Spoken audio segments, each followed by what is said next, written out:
Menjadi tujuan dari pelaksanaan magang 2 ini yaitu pertama, untuk menelaah perangkat pembelajaran yang meliputi rota, proses, KKM, ada juga silabus, RPP, dan media pembelajaran, serta bahan ajar dan materi pembelajaran beserta dengan instrumen evaluasi.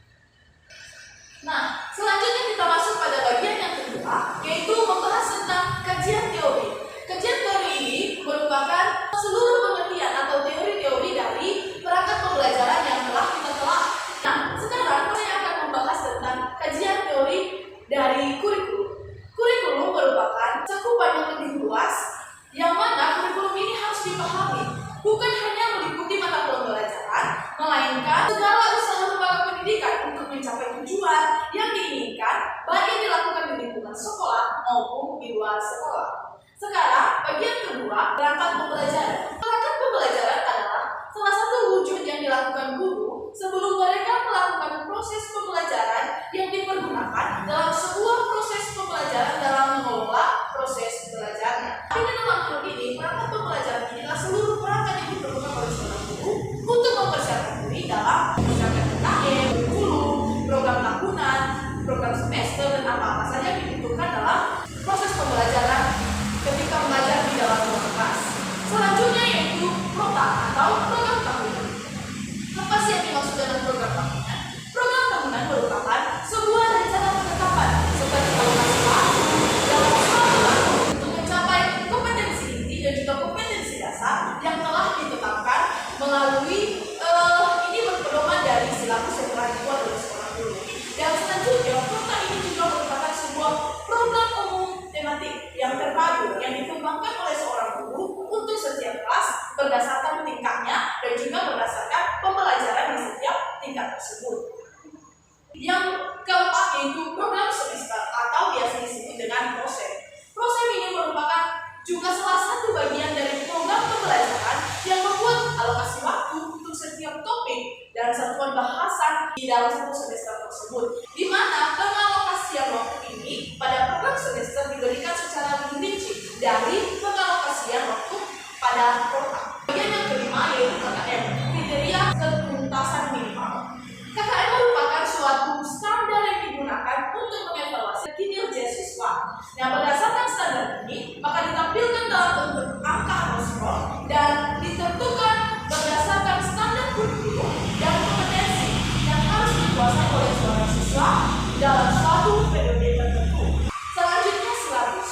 Silabus merupakan suatu penjabaran kompetensi inti dan kompetensi dasar ke dalam materi pokok kegiatan pembelajaran dan indikator pencapaian kompetensi untuk melakukan sebuah penilaian. Selanjutnya yaitu kajian teori dari RPP atau rencana pelaksanaan pembelajaran.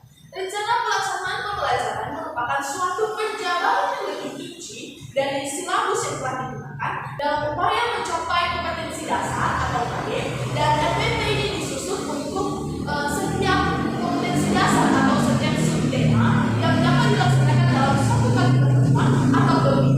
Selanjutnya, materi. Apa yang dimaksud dengan materi? Dalam hal ini, materi yang dimaksud adalah sebuah pengetahuan, keterampilan, dan sikap yang harus dikuasai oleh seorang peserta didik dalam rangka memenuhi standar kompetensi yang telah ditetapkan. Selanjutnya adalah bahan ajar. Bahan ajar merupakan segala bentuk bahan yang digunakan untuk membantu guru atau instruktur dalam melaksanakan kegiatan belajar mengajar. Nah, tentunya dalam bahan yang dimaksud ini dapat berupa bahan tertulis maupun bahan yang tidak tertulis. Nah, sekarang kita masuk pada bagian yang ketiga, yaitu membahas tentang informasi umum dari tempat sekolah saya magang, yaitu di SMP Negeri 2 Idadagawo, dan nomor pokok sekolah nasional atau NPSN, yaitu 10212742 dengan alamat sekolah di Desa Tuhabayu, Kecamatan Idadagawo, Kabupaten Nias, dengan luas kurang lebih 7.962,5 meter kuadrat. Dengan akreditasi sekolah yaitu C, dan kurikulum yang digunakan yang pertama di tingkat kelas 8 dan di tingkat kelas 9 ini menggunakan kurikulum 13, sedangkan di kelas 7 saat ini sudah menggunakan kurikulum mereka dan diterapkan berdasarkan pengetahuan dan standar kompetensi dari siswa tersebut. Selanjutnya, dari hasil pembuatan perangkat pembelajaran. Nah, dalam hal ini, yang pertama yang saya bahas yaitu tentang silabus. Nah, di silabus ini terdiri dari kompetensi dasar, nilai karakter, materi pembelajaran, indikator, dan juga kegiatan pembelajaran. Seperti yang saya beritahukan sebelumnya, bahwasanya silabus ini merupakan suatu pedoman untuk membuat baik itu prota, poster, dan juga beberapa perangkat pembelajaran lainnya, di mana silabus ini harus memuat di dalamnya kompetensi dasar di setiap mata pelajaran dan nilai karakter yang kita peroleh di dalam setiap mata pembelajaran yang dipaparkan kepada siswa. Dan tentunya berdasarkan silabus ini juga dipaparkan beberapa materi apa saja pembahasan di setiap pertemuan, di setiap kompetensi dasar dan juga setiap kompetensi dasarnya. Dan disertakan juga indikator, juga kegiatan apa saja kegiatan pembelajaran yang dilaksanakan di setiap pertemuan tersebut. Selanjutnya program tahunan. Nah, program tahunan ini juga terdiri dari kompetensi inti, kompetensi dasar, materi pokok, alokasi waktu, dan juga disertakan keterangan. Nah, dalam kompetensi ini tentunya berdasarkan dari silabus yang telah dibuat dan juga kompetensi dasar berdasarkan silabus yang telah dibuat juga. Demikian juga materi pokok, alokasi waktu, dan juga beberapa poin-poin lainnya. Seterusnya proses. Proses juga terdiri dari kompetensi inti tentunya, kompetensi dasar, alokasi waktu, dan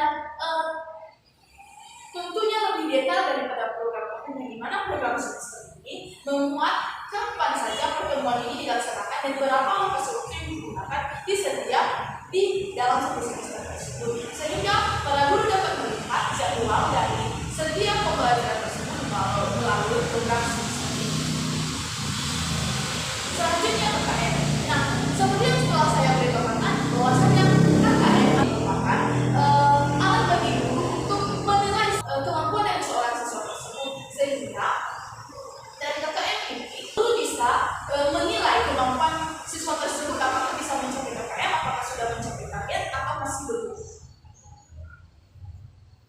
Selanjutnya yaitu RPP atau rencana pelaksanaan pembelajaran, di mana rencana pelaksanaan pembelajaran ini lebih detail daripada silabus, di mana rencana pelaksanaan pembelajaran ini memuat di dalamnya tujuan pembelajaran di setiap topik, media dan pembelajaran serta sumber pembelajaran yang digunakan, kegiatan pembelajaran seperti tahap-tahap pembelajaran seperti yang pertama pendahuluan, yang kedua kegiatan inti, dan yang ketiga yaitu kegiatan penutup, yang tentunya di setiap tahapan ini memiliki waktunya masing-masing, di mana guru harus membuat batasan waktu seperti penutup, seperti pembuka. Pembuka tidak boleh dilaksanakan selama setengah jam, melainkan ada batasan waktu untuk melaksanakan pembukaan pembelajaran seperti 10 menit, hanya melakukan seperti menyapa siswa, mengabsen, dan juga mengaitkan pembelajaran sebelumnya dengan pembelajaran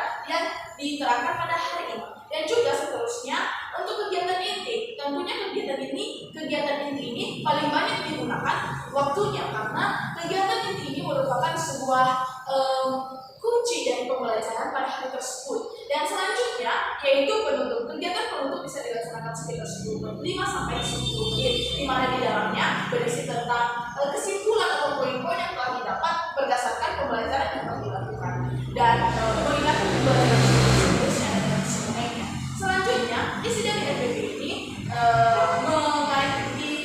membahas tentang penilaian hasil pembelajaran. Di dalam rencana pelaksanaan pembelajaran ini juga membuat instrumen evaluasi dan juga beberapa poin-poin lainnya, di mana RPP ini lebih detail dan tentunya membahas tiap topik dan tiap pertemuan di setiap materi, juga